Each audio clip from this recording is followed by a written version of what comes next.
Hello everyone! I'm Aliansa, your health informer. Welcome back to my YouTube channel. In this channel guys, we're talking more about health tips and health benefits.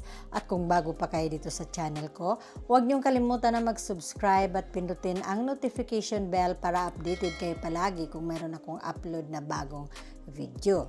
Today's topic, pag-usapan natin ang bleeding after menopause. Ang bleeding after menopause it could be a sign of a serious condition. It should always be medically investigated. Kailangan magpa-check up kayo kung nag-menopause na kayo pero nagbi-bleed pa rin. Usually, the bleeding after menopause could be a benign condition like atrophic vaginitis, yung manipis na ang vaginal lining mo or polyps, non-cancerous growths.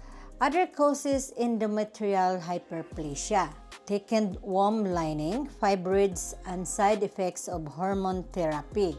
Medical evaluation is essential to rule out more serious issues like endometrial cancer and to receive appropriate treatment for the underlying cause. The common causes of postmenopausal bleeding is atrophic vaginitis or endometrial atrophy. Lower estrogen levels after menopause can cause the vaginal and uterine linings to become thin and inflamed, leading to bleeding.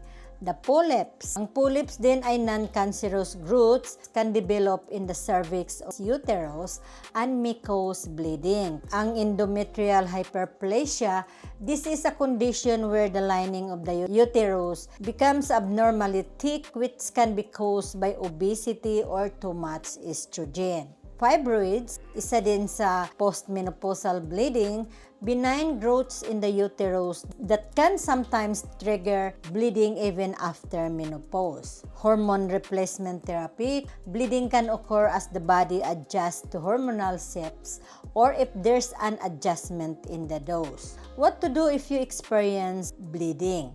See a doctor immediately. These symptoms always be evaluated by a healthcare provider to rule out serious conditions including cancer. Your doctor will perform examination and laboratory-like biopsy. Treatment for menopausal bleeding depends on the underlying cause. You should see a doctor para mabigyan ng karapatang gamot. Hanggang dito na lang tayo guys sa topic natin, postmenopausal bleeding. Sana may napulot kayong aral dito sa topic natin ito. Kung may maramdaman kayong kakaiba sa katawan niyo, kailangang magpatingin agad kayo ng doktor. Kasi lagi kong sinasabi, prevention is better than cure. Remember guys, health is wealth.